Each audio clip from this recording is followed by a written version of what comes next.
You are looking at a teacher's nightmare. The lesson is moving along, the classroom is quiet, and then, seemingly out of nowhere, a student explodes.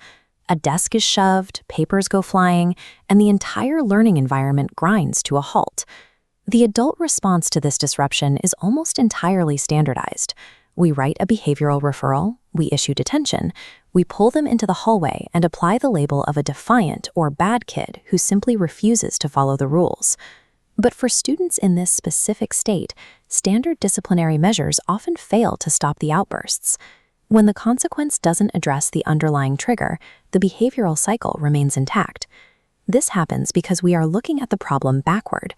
We perceive this disruption as a deliberate character flaw, but we are actually seeing a biological nervous system attempting to survive a perceived threat. Before any disciplinary action takes place, educators and parents have to pause. We need to evaluate the student's actions through a trauma-informed lens, looking for biological triggers rather than bad intentions. Mistaking a trauma response for intentional defiance actively harms the child. We end up punishing a student who is desperately, though clumsily, trying to protect themselves. To understand why this happens, we have to look at the biology of a developing brain.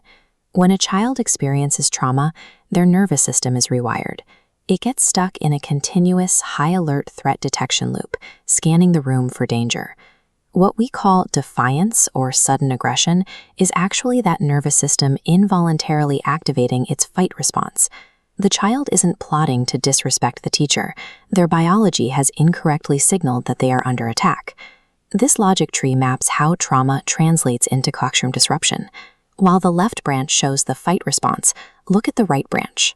When a student completely zones out, appearing spacey or ignoring instructions, it is often dissociation, the brain's flight or freeze mechanism pulling them away from overwhelming stress.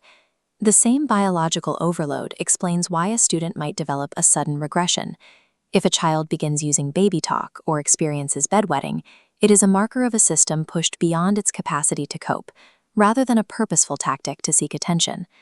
Look at the secondary symptoms that fill in the bottom of the map. Parents often misinterpret severe sleep problems, a refusal to be alone, dropping out of beloved activities, and constant hypervigilance.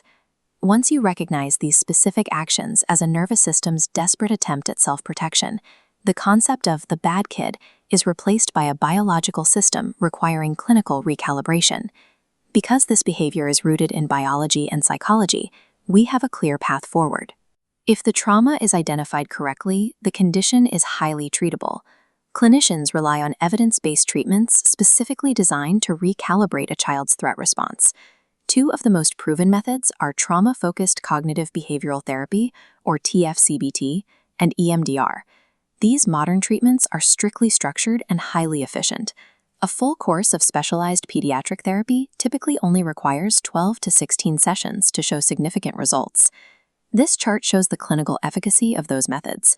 When pediatric PTSD is met with these specialized treatments over those 12 to 16 sessions, clinicians see a 60 to 80% remission rate. These statistics prove that childhood trauma is a temporary, solvable state. Recovery is heavily dependent on the speed and quality of the clinical intervention.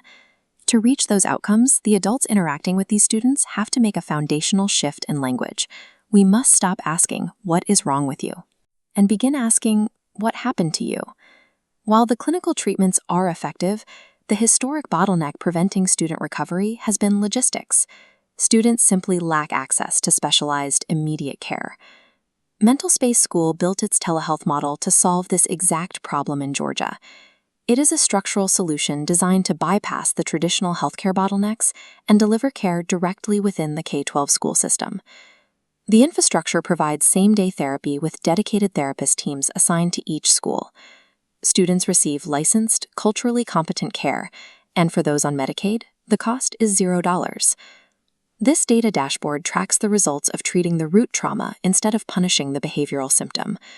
Schools utilizing this intervention report an 89% improvement in attendance and a 92% reduction in student anxiety. Deploying this comprehensive crisis intervention also serves an administrative function, ensuring Georgia schools meet critical impending safety deadlines like the HB 268 compliance mandate. Educators and parents can identify struggling students early by utilizing the fast-track assessments available right now at chctherapy.com/mental-health tests. By reframing our perception of bad behavior and providing rapid, specialized intervention directly in schools, we can end the cycle of disciplinary referrals and focus on the clinical recovery that allows a student to succeed.